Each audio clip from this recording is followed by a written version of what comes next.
लाखों करोड़ों लोगों के सपनों को रौंदा गया है और खुले आम रौंदा हुआ है। घंटों पहले परीक्षा देके, घंटों पहले प्रश्न पत्र देके उन सारे छात्रों को जिन्होंने 4 वर्षों तक निरंतर मेहनत की, ऐसे बहुत सारे छात्र उस रेस में उनसे आगे निकल गए जिनको 4 घंटे पहले पेपर मिल गया। और पेपर मिलने के साक्ष्य विवेक सर ने मिलिंदपुर बीजेपी, जो सबसे पहले वहां पर आपका ट्विटर पर उन्होंने शेयर किया, विवेक सर ने सबसे पहले आप लोगों को इसके बारे में अपडेट किया। अरुण सर्विजनिंग उन्होंने अपने टेलीग्राम पर अपडेट किया।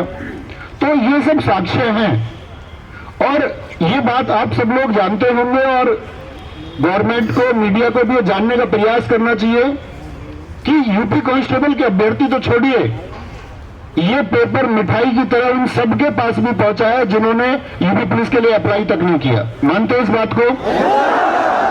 ये पेपर हम पढ़ाने वाले अध्यापकों तक भी पहुंचा है और गांव देहात के एक अनपढ़ व्यक्ति तक भी ये पेपर पहुंचा है जिसका पेपर से कोई वास्ता नहीं है।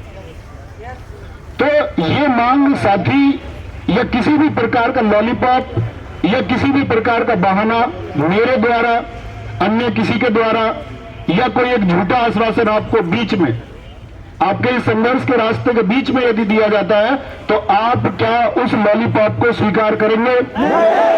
हमको इसके लिए मांग तब तक बरकरार रखनी है जब तक एक ऑफिशियल स्टेटमेंट आपका भर्ती बोर्ड की साइट पर या गवर्नमेंट के द्वारा या किसी जो पीठासीन व्यक्ति है उनके द्वारा कोई स्टेटमेंट आए और एक आश्वासन दिया जाए कि हां, ये मानना पड़ेगा कि भर्ती में धांधली हुई है और धांधली नहीं, ये अत्याचार हुआ है।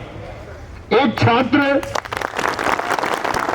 जिसके सपने हैं, हर अध्यापक वर्ग जिसके सपने हैं, किसी भी अध्यापक का भविष्य भी, और मैं उन सारे साथियों से भी आह्वान करूंगा जो यहां मौजूद नहीं है, साथी अध्यापक, हम सबका भविष्य इन बच्चों के भविष्य से सीधा प्रत्यक्ष रूप से जुड़ा होता है।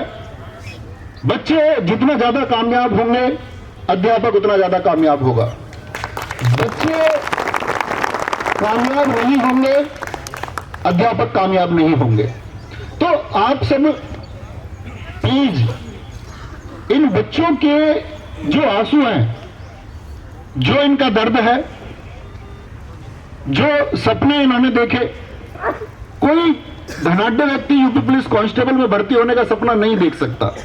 सरकार जानती है, हर एक शिक्षित वर्ग का व्यक्ति जानता है कि यह सपना निम्न वर्ग के छात्रों और अधिकतर निम्न वर्ग के छात्रों और बामुश्किल मध्यम वर्ग के कुछ छात्रों के द्वारा यह सपना देखा गया कि हां, इस बार हम कुछ करके जाएंगे। 60,244 पद देख करके सबका बोल देना हृदय एकदम से फल फूल गया। पिछला एग्जाम हुआ, कुछ एग्जामों में ऐसा हुआ कि बच्चों को अपना जो साहस है, जो प्रतिभा है, वो दिखाने तक को मौका नहीं मिला। दिल्ली पुलिस कांस्टेबल बच्चों को फिजिकल की तैयारी के लिए भी समय नहीं दिया गया, सपने कुचेले गए। बच्चों ने सोचा ठीक है, नंबर नहीं आता, 60,244 पद हैं और इसके लिए संघर्ष करेंगे। समय यहां भी कम दिया गया था, परीक्षा के मानकों पर प्रश्न चिन्ह था कि किस तरह से इतने सारे सेंटर बना दिए गए, क्यों गांव-गांव सेंटर बना दिया गया। लेकिन परीक्षा हुई और सेंटर में आप सब लोगों ने देखा होगा कि शिकायतें ना के बराबर हैं।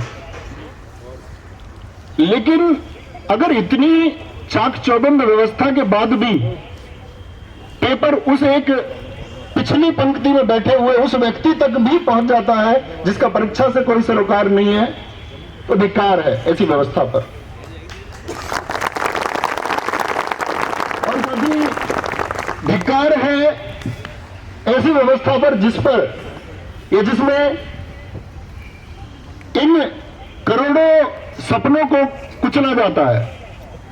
करोड़ों सपने कहने से मेरा मतलब यह है कि निम्न वर्ग में एक नौकरी वरदान होती है और निम्न वर्ग के जितने भी सदस्य हो उन सबकी आस जुड़ी हुई होती है कि एक नौकरी पाएंगे तो घर की जिम्मेदारी, बहन की शादी हो, पिता का कर्जा हो, अपने आगे आने वाले भविष्य का सवाल हो, वो सब निर्मित होंगे और हम कुछ अच्छा करके जाएंगे।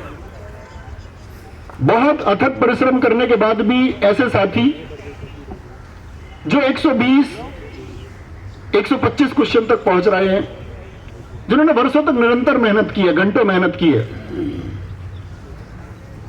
और 4 वर्षों की तुलना 4 घंटे से कर दी जाती है और 4 घंटे जो पेपर देके आता है उसके क्वेश्चन है 147, 145, 144।